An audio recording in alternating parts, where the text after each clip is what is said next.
How one upgrade destroyed an entire lineup. It was introduced as an improvement, celebrated as progress, and marketed as a clear step forward.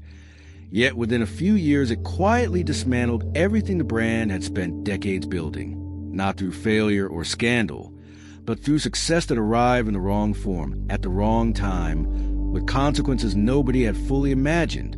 To understand how a single upgrade managed to unravel an entire lineup, we have to go back to a moment when innovation became mandatory rather than meaningful, when standing still felt more dangerous than moving forward, and when manufacturers began upgrading not because customers demanded it, but because competitors already had. At first, the upgrade looked harmless, even elegant, a smarter system, more capability, less effort required from the driver. On paper, it solved problems engineers had wrestled with for years. It improved efficiency across multiple models. It standardized performance. It reduced complaints. Executives loved it immediately. One solution, deployed everywhere, promised consistency and savings at scale, allowing the brand to unify its identity under a single technological advantage that could be advertised proudly across every showroom floor. Sedans received it. SUVs received it. Performance models received it. No exceptions. What nobody stopped to ask was whether every car wanted the same solution. At launch, the reception was positive. Reviews praised refinement. Customers noticed smoother behavior. Dealers reported fewer objections during test drives. The upgrade made every car feel easier, more confident, more modern. But ease has a side effect.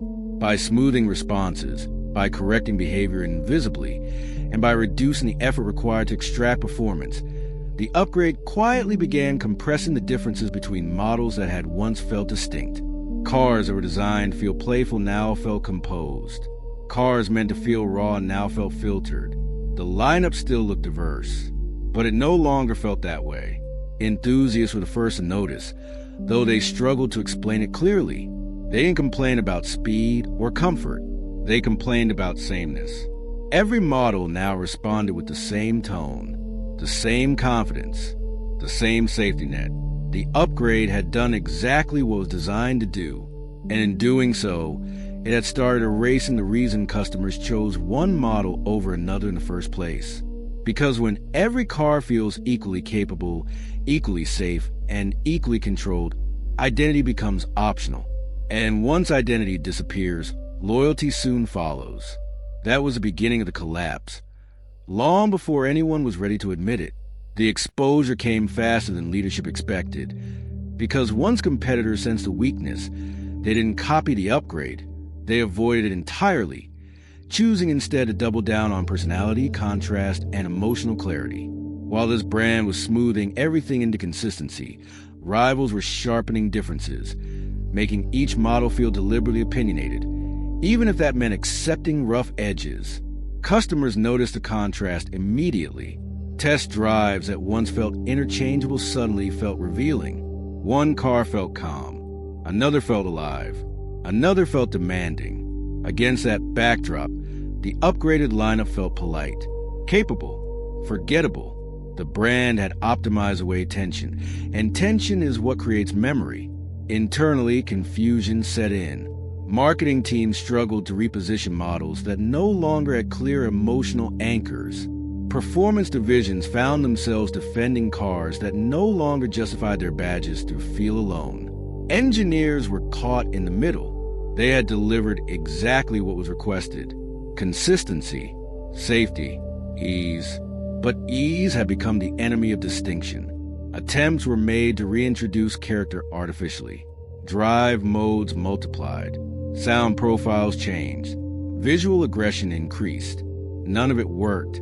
Because personality added on top of uniform, behavior feels performative, not authentic. Drivers could sense the difference immediately. Sales erosion spread unevenly, not a collapse, a bleed. Loyal customers delayed purchases. New buyers cross-shopped more aggressively. Once unquestioned loyalty fractured into curiosity. The upgrade that had once unified the lineup now acted like a ceiling, limiting how different any model could truly feel. without breaking the system underneath. Undoing would require admitting the mistake publicly and rewriting years of calibration work. Leadership hesitated, because reversing the decision meant more than cost. It meant acknowledging that success had gone too far. By the time adjustments were approved, the damage had already embedded itself in perception. The brand was no longer known for choice. It was known for competence. Competence is respected, but it is rarely loved. And love is what keeps a lineup alive when markets turn cold. The upgrade had not destroyed the cars mechanically. It had destroyed the reason to choose between them. And once that reason disappears, the entire structure begins to weaken from the inside. The aftermath was not dramatic, but it was permanent. Because once a brand teaches its customers that every option feels essentially the same, it becomes incredibly difficult to convince them that differences matter again. Even when later revisions softened the upgrade or attempted to restore individuality, the memory of sameness lingered longer than any marketing message could erase. The lineup survived, but it never fully recovered its identity. Leadership eventually acknowledged the lesson internally, if not publicly. Uniform solutions create uniform experiences, and uniform experiences weaken emotional attachment. Future projects were approached differently, not with one answer applied everywhere, but with restraint, allowing each model to retain friction, quirks, and edges that gave it a reason to exist beyond specifications. Engineers were encouraged to let cars feel imperfect again, to allow drivers to notice transitions, and to accept that not every behavior needed correction. That shift took time, but the scar remained, because this upgrade proved something deceptively simple. Efficiency is not the same as meaning. Refinement is not the same as character. The brand had chased safety through sameness, and in doing so, it traded passion for predictability, unaware that predictability rarely inspires loyalty on its own.